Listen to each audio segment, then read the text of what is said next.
Hello learners. आज हम इस वीडियो में third type of processor organisations पढ़ेंगे जिसका नाम है स्टेक प्रोसेसर ऑर्गेनाइजेशंस।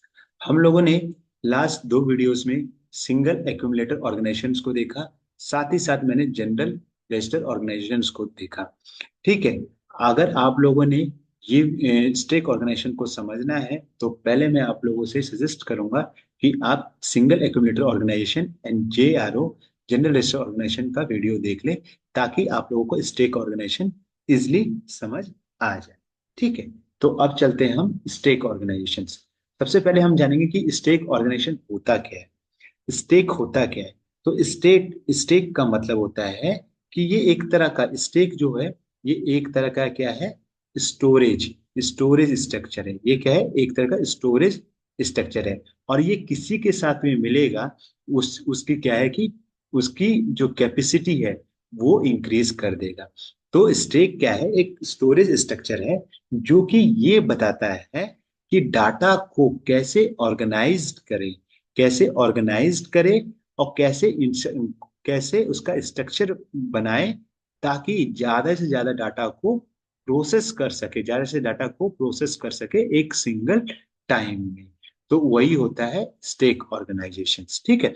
तो स्टेक ऑर्गेनाइजेशंस क्या है, सिंपल अगर बात करूं तो स्टेक ऑर्गेनाइजेशन एक स्टोरेज स्ट्रक्चर है जो कि बताता है कि जितने भी ऑर्गेनाइज जो भी डाटा है मेरे को, उसको किस तरीके से ऑर्गेनाइज करूं, किस तरह से स्ट्रक्चर्स दूं, ताकि मेरे पास ज्यादा से ज्यादा इंस्ट्रक्शंस को प्रोसेस कर सकूं, ज्यादा से ज्यादा डाटा को एक समय में सिंगल टाइम में वर्क कर सकूं, उसका आउटपुट जनरेट कर सकूं। वही कहलाता है स्टेक ऑर्गेनाइजेशंस। ठीक है। स्टेक ऑर्गेनाइजेशंस दो कंसेप्ट पे वर्क करता है। दो कंसेप्ट पे पहला होता है last in first out, and second होता है पुश्ड पुश एंड पॉप। ठीक है। Pop, pushed and pop. ठीक है। अगर कोई डाटा रजिस्टर से रजिस्टर से स्टैक की ओर जा रहा है, स्टैक में डाला जा रहा है, तो क्या होगा? वो पुश्ड होगा। और कोई डाटा अगर स्टैक से रजिस्टर की ओर आ रहा है, वो क्या होगा? पॉप होगा। ठीक है। तो हम ये पढ़ेंगे आगे, आगे कुछ स्लाइड्स में पढ़ेंगे। ठीक है। तो स्टैक जो है दो प्रिंसिपल पे काम करता है, last in first out, and second क्या है कि पुश्ड एंड पॉप। ठीक है। ये दो प्रिंसिपल पे काम करता है। अब हम थोड़ा सा समझ लेते हैं लीफो को समझ लेते हैं। लीफो का मतलब ये है, मान लीजिए कि मेरे पास जो एक स्टैक है जिसकी कैपेसिटी 16 बीट्स है, मान लीजिए, जिसमें 16 स्लॉट्स, 16 नहीं, 8 स्लॉट्स है। ठीक है।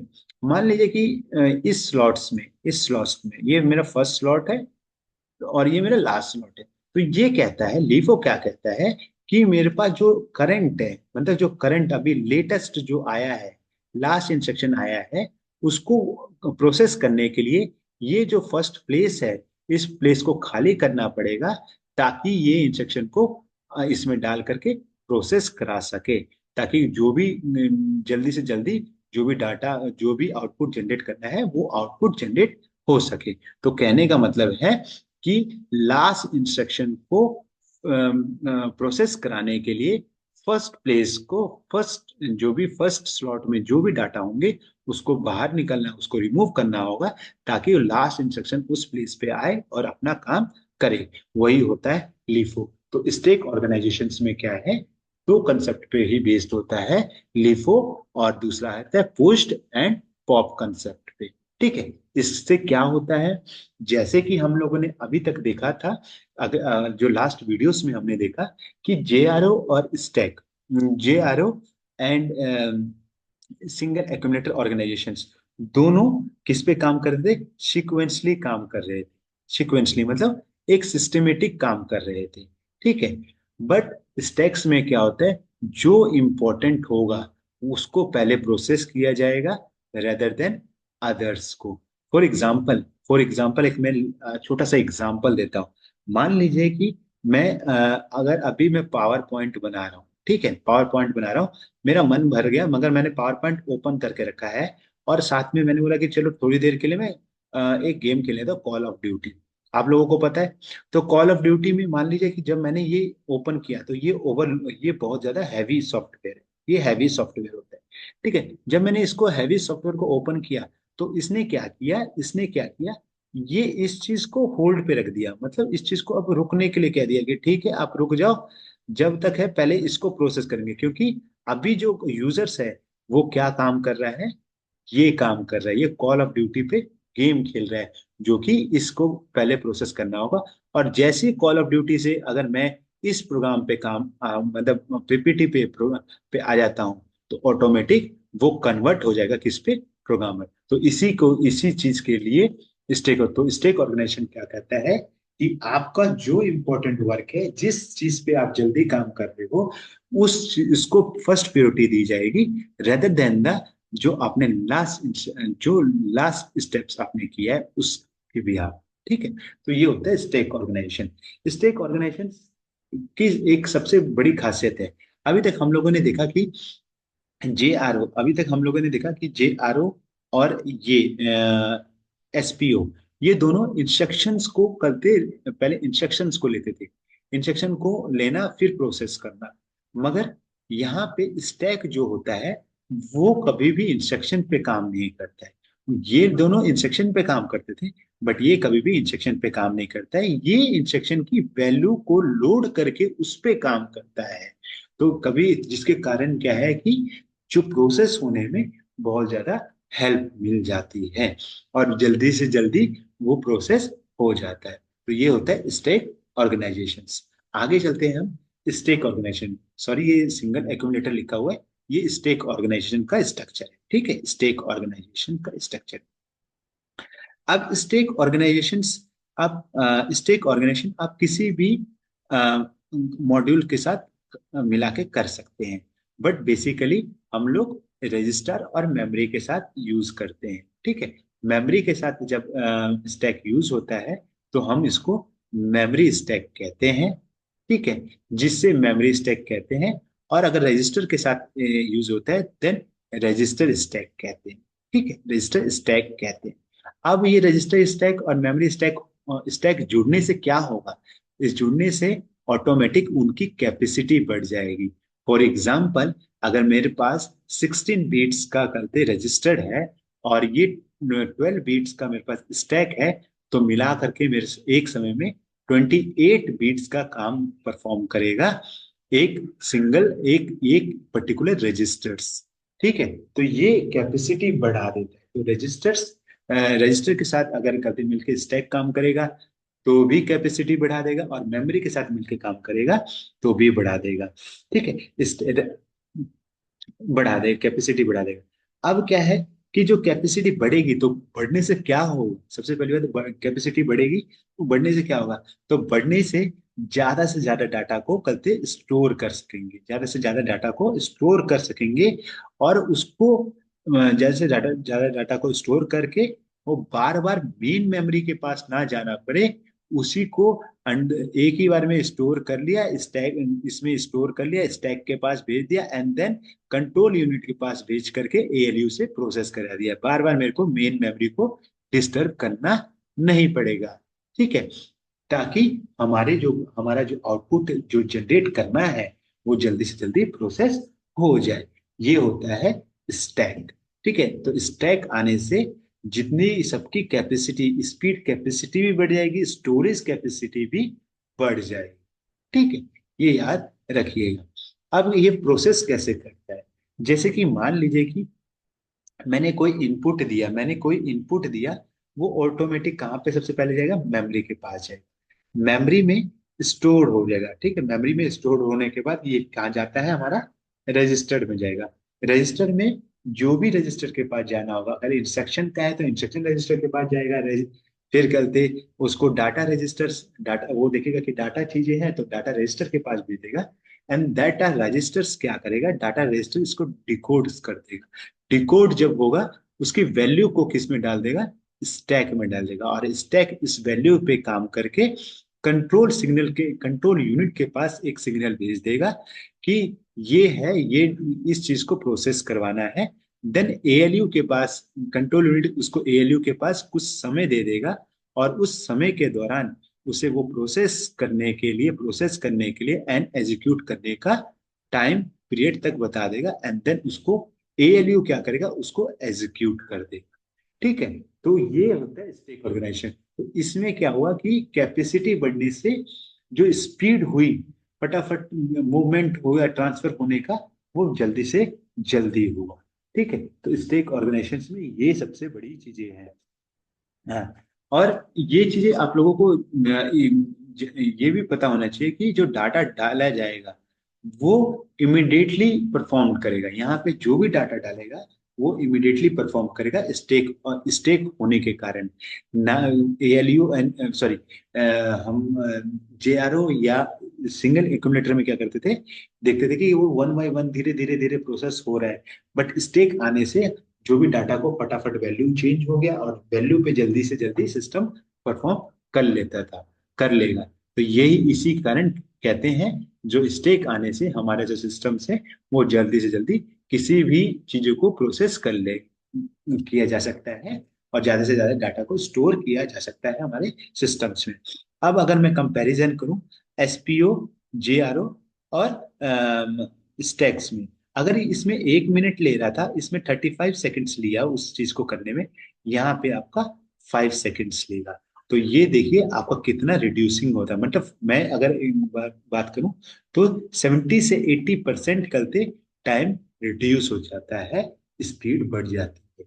ठीक है, स्टेक्स आने से कैपेसिटी बढ़ना, स्टोरेज उसमें स्टोर करने की कैपेसिटी बढ़ जाती है, होल्ड करने की कैपेसिटी बढ़ जाती है, साथ ही साथ वो स्पीड जो भी डाटा आ रहा है फटाफट इंस्ट्रक्शंस प्रोसेस किया जा सकता है एक सिंगल टाइम्स। ठीक है, तो ये स्टेक ऑर्गेनाइजेशन आर्किटेक्चर हुआ। अब हम सबसे दो इंपॉर्टेंट प्रिंसिपल का जो काम करते हैं, एक तो हमने लीफो हमने देख लिया, लीफो पे काम करता है हमारा। दूसरा हमारा जो मेन प्रिंसिपल है push push operation and pull operation. अब पुश ऑपरेशन होता क्या है, ये आप लोगों को पता होना चाहिए। Push and pull are the two primary operation used to stake data structure initially for the adding and removing the element based on last in first out। मतलब ये क्या करता है, पुश एंड पॉप, ये दोनों क्या है कि एडिंग मतलब जोड़ना और निकालना, last in and first out में किसको जोड़ना है और कब निकालना है, वो डिफाइन कौन करता है, पुश्ड एंड पॉप। ठीक है, अब जैसे कि पुश ऑपरेशन की भी बात करूं तो उसके कुछ स्टेप्स होते हैं। पहले तो देखना है कि चेक द स्टैक ओवरफ्लो। मान लीजिए मैंने लिखा कि मेरे पास इसमें स्टैक पॉइंटर होता है, याद रखना है कि स्टैक पॉइंटर है।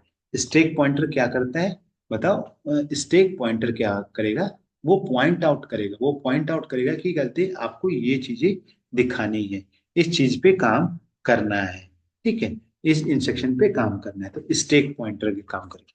तो ये मान लीजिए कि एक, अगर मैं स्टैक पॉइंटर अगर मेरा बढ़ जाता है, अगर मेरे को कल बढ़ाना है तो स्टैक पॉइंटर 1 जो कि ये इंक्रीमेंट कर देगा, वो इंक्रीमेंट करेगा मतलब पुश करेगा। यहाँ पे क्या पुश ऑपरेशन का मतलब होता है कि रजिस्टर से मेरे को स्टैक में डाटा को पुश करना है, मेरे को डालना है।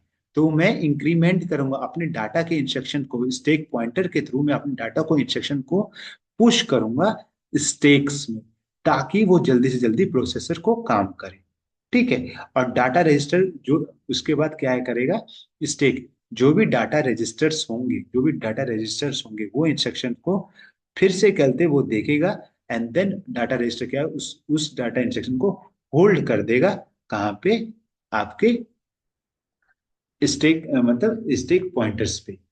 पॉइंटर पे रजिस्टर पे होल्ड कर देगा।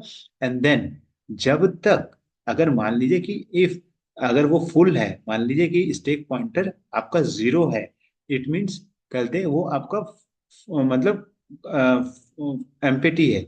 बट अगर ये स्टैक पॉइंटर अगर लेस देन ये कहते 1 है, तो इसका मतलब समझ लीजिए कि कहते वो फुल है। तब तक वो डाटा, जब तक वो खाली नहीं होगा तब तक डाटा को डाला नहीं जा सकता है। ठीक है, तो पुश ऑपरेशन में क्या है कि पहले वो चेक करता है कि हमारा डाटा जो कि हमारा स्टैक है क्या ओवरफ्लो तो नहीं है। अगर वो ओवरफ्लो है तो वो क्या करेगा, धीरे धीरे डाटा को पॉप के थ्रू निकालना शुरू करेगा। ठीक है। बट अगर वो नहीं है, देन तो वो क्या करता है, if the stack is full then pushing a new item is not allowed.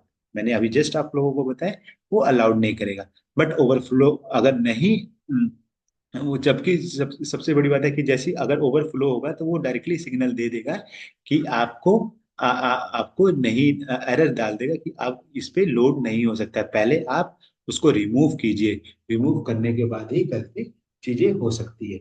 तो पुश पुश में क्या हुआ, पहले वो उसने क्या किया कि डाटा को पहले स्टैक को देखा कि वो ओवरफ्लो तो नहीं है। जब ओवरफ्लो है तो वो क्या पहले रिमूव करेगा, देन उसमें लोड करेगा। ठीक है।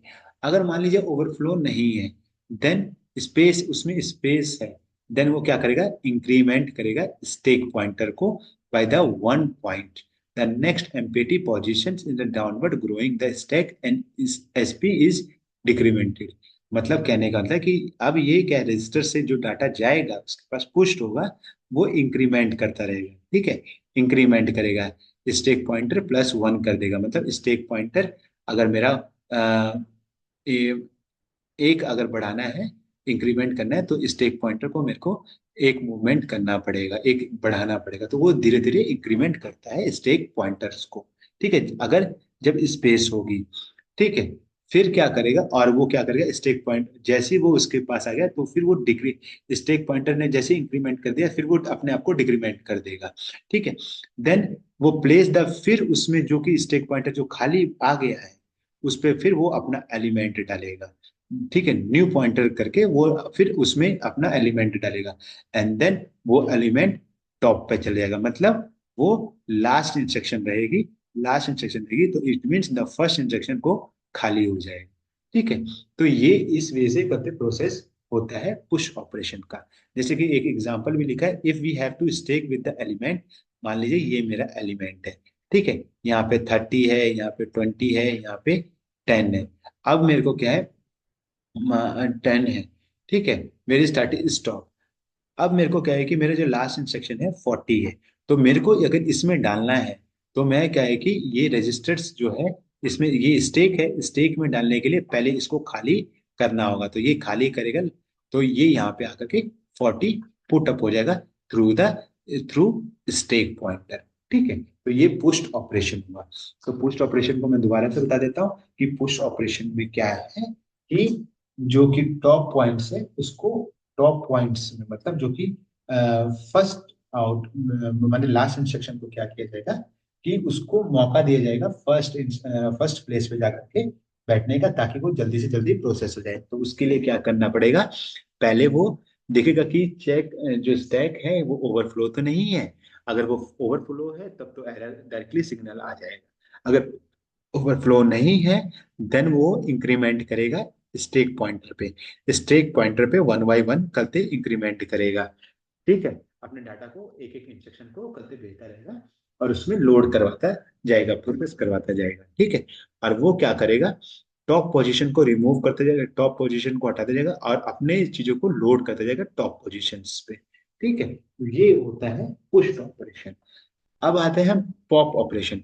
मान लीजिए कि करते पॉप ऑपरेशन में, जैसे कि पुश ऑपरेशन में क्या था, पुश ऑपरेशन में हमने देखा कि वो इंक्रीमेंट कर रहा है, इंक्रीमेंट कर रहा है, और साथ ही में साथ देखा कि जो कहते जो टॉप पोजीशन पे जो भी डाटा आ रहा था उसको, जो लास्ट इंस्ट्रक्शन है वो टॉप पोजीशन पे आता था, और यहाँ पे फिर वो प्रोसेस होता था। अब मान लीजिए कि मेरे पास बॉटम में, बॉटम में जैसे ये है, तो बॉटम से अगर मेरे को कोई चीजें हटानी है, या मुझे चीजें देखनी है कि कहते भाई अब मेरे को हटाना भी है, कोई भी डाटा को हटाना है, तो वो कैसे है, तो पॉप ऑपरेशन, ताकि मेरा स्टैक, ये ये उसके पास जगह रहे स्टोर करने के लिए और प्रोसेस करने के लिए। ठीक है। तो पॉप क्या करता है, पॉप ऑपरेशन क्या करता है, ये रिमूव करता है और रिटर्न करता है एलिमेंट को at the top of the stack. ठीक है। यहाँ से जो हटाने का काम किसका किया, अगर मेरे को लास्ट इंस्ट्रक्शन जो आई इसके पास, पुश किया इसने, तो मेरे पास जो लास्ट, इस जगह से हटाने के लिए पॉप का काम होगा। तो मैं अगर सिंपल भाषा में बात करूं, तो रजिस्टर से मेरे को अगर स्टैक में डालना है तो पुश करना पड़ेगा, और बाय द स्टैक पॉइंटर और इंक्रीमेंट के थ्रू। और मेरे को स्टैक से अगर रजिस्टर पे डाटा डालना पड़ेगा, तो मैं स्टैक पॉइंटर से डिक्रीमेंट करूंगा और इसी को हम पॉप कहते हैं। ठीक है। और यह सिंपल भाषा में एक और चीज बोलूं कि टॉप पोजीशन से जो भी डाटा इंस्ट्रक्शन को निकालना, ताकि वो इंस्ट्रक्शन की प्लेस खाली हो और वो इंस्ट्रक्शन का वर्क कर सके, लास्ट इंस्ट्रक्शन वर्क कर सके, उसको हम पॉप ऑपरेशन कहते हैं। तो इसका क्या जो प्रोसीजर है, पहले वो क्या करेगा, चेक करेगा कि स्टैक ओवरफ्लो तो नहीं है, सॉरी अंडरफ्लो तो नहीं है, खाली तो नहीं है। ठीक है। If the stack is empty then nothing in the pop. अगर वो मान लीजिए पहला इंस्ट्रक्शन खाली, पहला स्लॉट खाली है, बस टॉप स्लॉट खाली है, तो उसमें क्या है, उसमें तो डायरेक्टली इंस्ट्रक्शन डाले तो उसमें क्या फायदा, वो रहेगा। तो ठीक है, उसमें तो ऑलरेडी खाली है, वो तो डाल सकते हैं। बट अगर पहले तो वो देखेगा कि अंडर फ्लो तो नहीं है। अगर अंडर फ्लो है तो वो पहले क्या करेगा, उस चीज को रिमूव करेगा पहले प्लेस को खाली करने के लिए। ठीक है। वो पहले प्लेस को खाली करेगा, फिर उसके बाद रिट्राइव करेगा element currently what is in the top in the stack. वो वहां से क्या रिट्राइव करेगा एलिमेंट को currently at the top of the stack. ठीक है। देन वो डिक्रीमेंट करेगा stack pointer by one one point two the top element, एक एक करके, मैंने फ्रॉम टॉप से करते धीरे धीरे एक पॉइंट को हटाना शुरू करेगा। एंड देन जो भी आएगा उसको फिर से वो रिट्राइव करेगा रिटर्न प्रोसेस करने के। ठीक है। एक एग्जांपल के साथ हम समझ लेते हैं। जैसे कि मेरे पास ये है, यहाँ पे 10, 20, 30, 40 ये है। ठीक है। अब मेरे टॉप पोजीशंस पे क्या है, 40 है। The pop operation would be remove 40। अगर टॉप पोजीशन क्या है, इसको हटाने के लिए कह रहे हैं, ताकि जो नया जो आए, ये जो 30 है, ये आकर के यहाँ पे काम करे। ठीक है। 30 इंस्ट्रक्शन वो आकर के काम करे, उसी को हम पॉप ऑपरेशन कहते हैं। ठीक है। तो आई होप आप लोगों को समझ आया होगा। तो इस वीडियो में हम लोगों ने देखा कि स्टेक ऑर्गेनाइजेशन क्या होता है। फिर हम लोगों ने जाना कि स्टेक ऑर्गेनाइजेशंस के आर्किटेक्चर्स क्या होते हैं, वो कैसे वर्क करता है, और स्टेक्स आने से हमारी जो कैपेसिटी है वो बढ़ जाती है, और बढ़ने के साथ साथ क्या होता है कि जो कि स्पीड है, वो स्पीड गेन हो जाती है, स्पीड गेन हो जाती है, टाइम रिड्यूस हो जाता है। ठीक है। ये हमने देखा। साथ में हमने देखा कि push operations and pop operation क्या होता है, और लीफो क्या होता है, जो कि स्टेक ऑपरेशन दो प्रिंसिपल पे काम करता है, पुश एंड पॉप पहला, एंड दूसरा हमारा लीफो पे last instruction and first output first out पे। ठीक है। सो आई होप आप लोगों को अच्छा लगा होगा वीडियो। अगर आप लोगों को कोई भी डाउट आता है, किसी भी चीज की प्रॉब्लम आती है, या कोई टॉपिक आपको समझ नहीं आया है इसमें, तो आप मुझे बेहिचक होकर के आप कमेंट बॉक्स में डाल दीजिए, ताकि मैं नेक्स्ट वीडियो जब भी लाऊं तो उसमें इस चीज को पॉइंट आउट करके उसको रिजॉल्व कर दूं, ताकि आपके पास सारी की सारी चीजें क्लियरिटी बेस पे रहे, और सारे के सारे जो भी जो भी गलती प्रॉब्लम्स है वो आपके क्लियर आउट हो सके। So thank you and have a nice day. If you have any type of the question और thought, I love here to them. Don't forget to like, subscribe, and hit the notification bell for the more content. Thank you and have a nice day.